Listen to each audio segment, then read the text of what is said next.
That's kind of a weird angle. See that? Man, it's cold out here. What am I doing?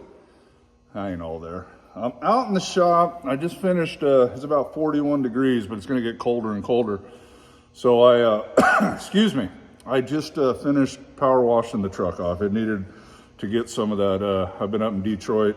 And though I hit some good rain in Nashville and everything, I just wanted to get in there and get all that salt and new core mud from last night off. Because well, it just needed to be done. And Monday I'm dropping it off at the mechanic. So I like clean, so it makes it easier for him to work on stuff. But that's not what this is about. I've been meaning to do this video. And the reason I'm doing it is because I am in the situation right now of deciding what to do, which whether you're starting your journey in becoming an owner operator or you've been doing it a while, eventually you're going to get to where I'm at. Old Ellie back here, she's tired. She's got 970,000 right in there on her. She's gobbling up. She's been burning about a quart every 1,000 miles. I think it's getting worse. I think maybe it's about a quart every 750. Cummins says a quart every 500 is definitely rebuild time. Whatever, it's tired, it's time to rebuild it. The EGR cooler is leaking again. I mean, God forbid the thing lasts a year or after you pay $2,200 for it, but that's another issue, but that needs to be dealt with. I'm not gonna divulge too much information, but I don't need a new EGR cooler, but I need this one not to leak. So we'll just leave it at that. But it's way easy to do when they got everything apart to rebuild the engine. So I don't want to just dump, another $700-800 in labor, $600 just to take the turbo off and everything to get the EGR cooler out to deal with that. Just do it at rebuild time. So where am I at?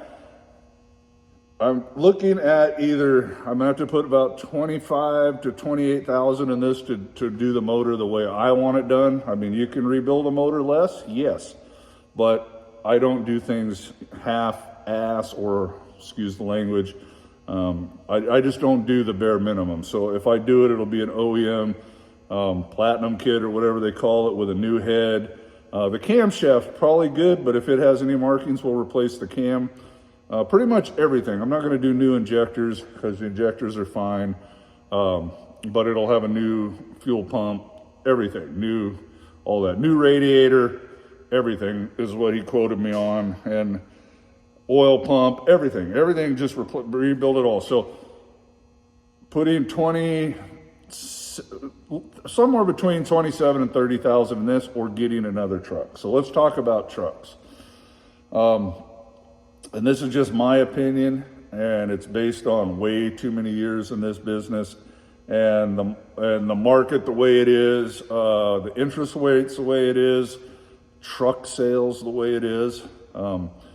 Everything has changed. So, it used to be you could go, think, okay, let me go get a truck with 500,000 miles on it, save a little over new. And, that thought process is still there. But let me tell you something, a steering wheel holder can ruin a truck and 500,000 miles. Drivers are not the same anymore. Plus emissions equipment ruins a truck. Low RPM idle all night, you hear it at the truck stops, with emissions equipment ruins the truck. So the only reason this truck has 1 million miles is it's been owned by all owner operators. No fleet, no company, no steering wheel holders have ever been behind the wheel. Or it would have been rebuilt at about 500,000. Most guys, they can't believe I got 1 million miles on this truck. Hope that isn't bothering you. So most engines now are around the 500,000-600,000 mile mark. That's all you're getting out of them, because whenever you see fleet maintained, run. Okay, that is not a selling point. That is a negative. Fleet maintained means they're stretching out intervals. Even the manufacturers don't give a crap. They just want to get it to 500,000. That's all they're going to cover it. Their warranties are a joke anyways, and they only want the big companies to keep buying trucks every new 200,000 to 300,000 miles. So they say, hey, yeah, go ahead and change the oil. I mean, what, Detroit's like 50,000 miles now? It's ridiculous. So most oil change intervals are 30, 40, 50, some maybe even more. Ridiculous oil change intervals, steering wheel holders. letting the truck just sit there and chug and choke on its own soot all night long. That's another thing. This has an APU, so I only have 21,000 hours. I've seen trucks with 500,000 miles with 30,000 hours. I mean, they must have never shut the truck off. Engine hours is way more of an indicator than miles. Miles is transmissions, rear ends, all that stuff, and the engine. But idling is way worse on a motor than driving it down the interstate. So you get a truck, if you're looking at 500,000 miles, it better not have more than, low battery. I'm gonna have to plug this in and figure something out here. Hold on one second. All right, technical difficulties. Had to grab a charger. Anyways, I don't know where I was, somewhere in the engine hours. If you're gonna get a used truck with 300, 400, 500,000 miles, better have an APU, because if it's been sitting there low RPM idling and with all this emission stuff on it, it's done. It's not a good deal. So it better have 10,000 hours on it, and that's about it. You see those trucks with 500,000 miles, 25,000 hours. 25,000 hours is rebuild time, okay? It's not just, like I said, this only got 21,000 hours and it's done, it's tired. Even though we made it to almost 1,000,000 miles. So it's more than just mileage. So that's on the used trucks. But let's start at the new trucks. We'll do the new trucks, used trucks, and old trucks. Okay, for new trucks, you think that's the answer to your prayers maybe, and everybody thinks, oh, I'll get a new truck. And hey, if you can get a new truck every 2 or 3 years and flip them over, if you're gonna stay out and run, then do it. I mean, if I was gonna be on the road a month at a time, come home for a couple of days and go do it again, then a new truck is worth it. If you wanna have any life and come home on the weekends or take time off when you want, you're just not gonna be able to do the new truck, guys. It's so expensive. The market's up and down. Now we're down. Trucks have come down, but right now, January 2024 is when I'm making this video. They're still overpriced. I mean, you're pushing $200,000 or close to it for a new truck, maybe 175. And these trucks, before all this COVID and inflation and all this stuff started, we're talking $150,000 truck, okay? That was for a Peterbilt. I mean, for a Freightliner, you're 130. Now they're wanting 180, 185, still $50,000 too much on these trucks. And worse than that, they don't build trucks like they used to. They're throwaway trucks, guys. They're garbage. There's the here and the now. They don't take pride. Unfortunately, the American worker and American business model and capitalism, they don't do it like, say, the Japanese, that they want to build a product that lasts forever. That's why Toyotas never die. You may pay a little bit more for them, but they're built and they just last, because the Japanese take pride in what they do, and that's more important to them, money. Americans, we're different. Money above all else, okay? That's why I get a lot of these guys, I want to get into trucking for money. You're nuts. Go do something else. Trade your time for money in another trade. You'll be better off, because here you're going to work more for less, okay? Yeah, you can make a living, but you're going to work more than you would, say, as a plumber, plumbing contractor, electrical contractor, something like that. Hour for hour, you'd be better off in another trade.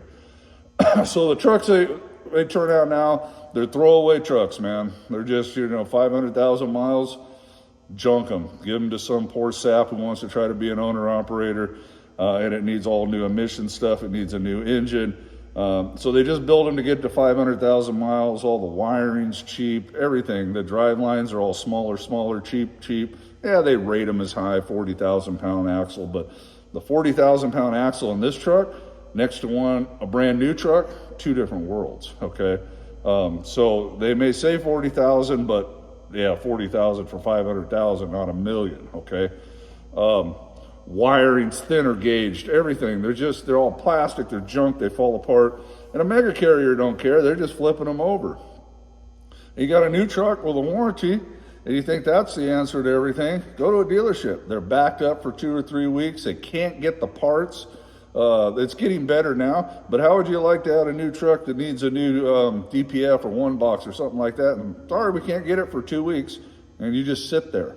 and lose money, and you're still making your truck payment and everything else. Terrible. Just and then you got the oh, well, it's covered bumper to bumper. Okay, yeah, right. Say your air conditioner quits, it's $500, and you say, I ain't gonna pay that. You're gonna pay it because you're gonna take it to a shop that can get it in, because your dealership might tell you, we can't get to you for 2 weeks. So your choice then is sweat for 2 weeks, sit for 2 weeks, or just pay the $500 and move on with life. So your bumper to bumper warranty, brand new. Yeah, and a catastrophic failure, yeah, it's a good deal.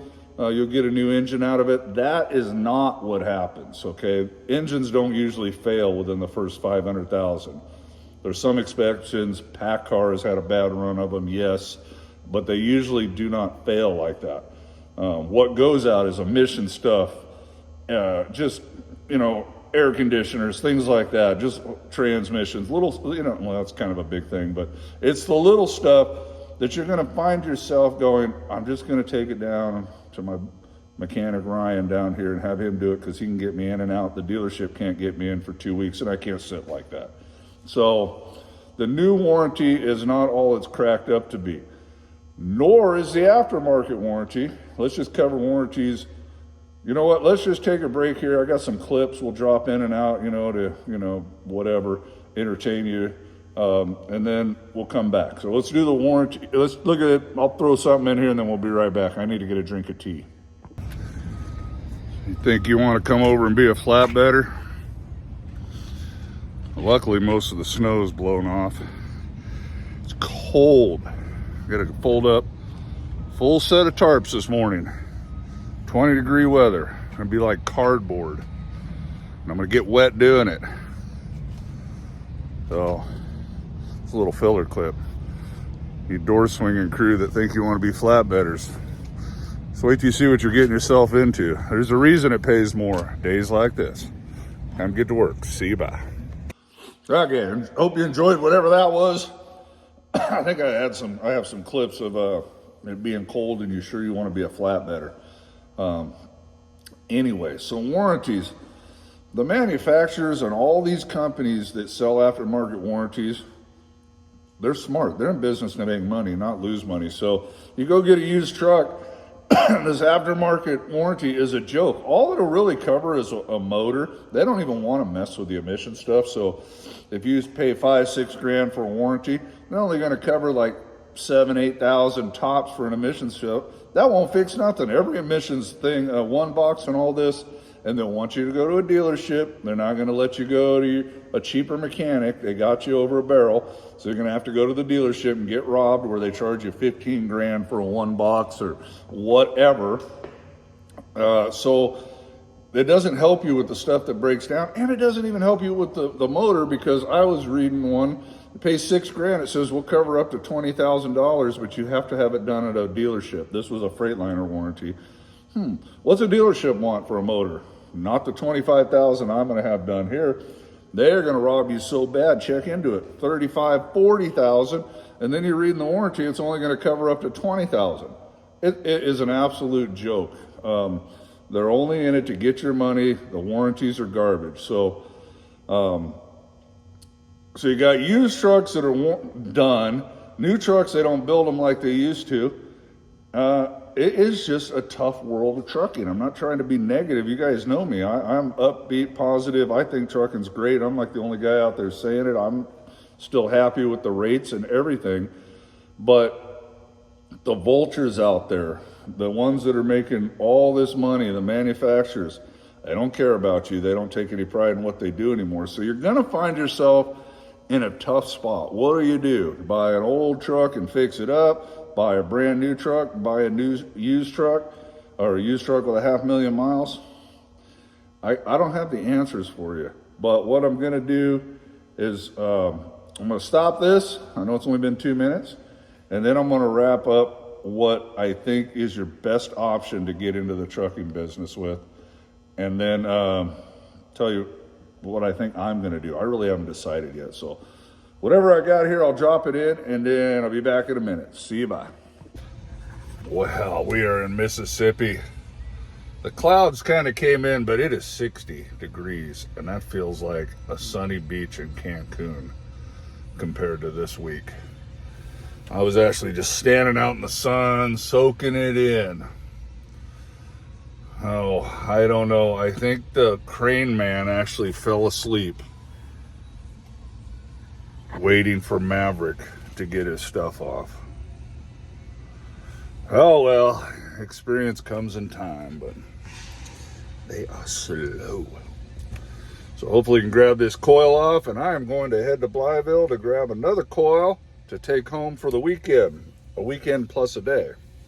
It's actually Friday, but I'm not going to leave out till Tuesday. I got some stuff to do Monday, but there is no rush on this coil. So it's going back to Detroit for next week. It's going to be one loop next week, but a longer loop. A Detroit loop instead of just a Chicago loop. All right, y'all. See ya. I'll probably throw these in the Money or News or something.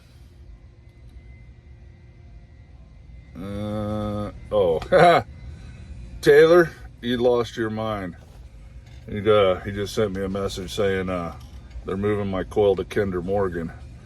Now, if they do that, it ain't my coil no more, because I ain't going out there, not after all this rain. That's I'll just go home empty. You know, I never get any of these comments hardly at all. Now I got a Facebook comment, a YouTube, and a text, all in the last minute and 39 seconds. That's just the way it is, though. I could drive down the road for hours and no one will call me until I pull in to unload somewhere. All right, see you, bye. All right, if you're going to buy a truck, your best option, if you can do it, is to find a truck that an owner-operator had that is either just trading up, maybe he's getting out of the business. It's a needle in a haystack, fellas. You got to find a guy like me that would say, hey, you know, I'll rebuild it and sell it to you or whatever, or just take it for 20 grand and go rebuild it yourself. Or find something that has a rebuild a year on it or something and go that route. All this fleet maintained truck and used trucks, man, it's a pig in a poke. You're really rolling the dice. I hate to say it that way, but I'm just telling you the truth. New trucks are just too overpriced. If you're going to live in them, go for it. Roll the dice and try it. Probably, if I just don't have the energy to do it, but if you could find a real old truck like a late 90s, 2000 pre-emission stuff that's in really good shape and someone will let you lease on somewhere, that might be a thing. Just know that you're gonna, those are kind of nickel or dimers. Like this truck, although it's a 13 model, and believe it or not, 10 years ago, they were still building trucks fairly decent. Every year that goes by, they get cheaper and cheaper. So I'm probably, although I got to do some thinking, me and the wife are bouncing ideas, pray on it. I'm probably going to rebuild this truck. The only part of me that wants to just trade it, sell it, and go do something different is I'd like to have 2 beds to take the kids with me. Although I'm not real sure that I want to go anyways, but because the rest of the truck is solid. If I got the engine done, this truck would probably be good to go for another 5 or 10 years. I'm going to have issues. That's the thing. This truck or one that's 5 years old, they're the same. Okay, you're still going to have air leaks. You're going to have this, your little things. I mean, the only big thing I might have that you might not is rear ends. Although these seem in good shape, but I can get a set of rear ends for 10 grand and be done, out the door, installed. So yeah, that's a fairly big chunk of change, but that would be the only major thing I'm looking at, because this truck has a transmission with 180,000 on it, so it's good to go for a while. So this video is probably not helping you, but I just wanted to tell you these are the battles you're going to face as an owner-operator. I'm sitting here almost lost, to be honest with you, not sure exactly the way I want to go. One minute I feel like, yeah, maybe I'll step up to a 2019 double bunk or something.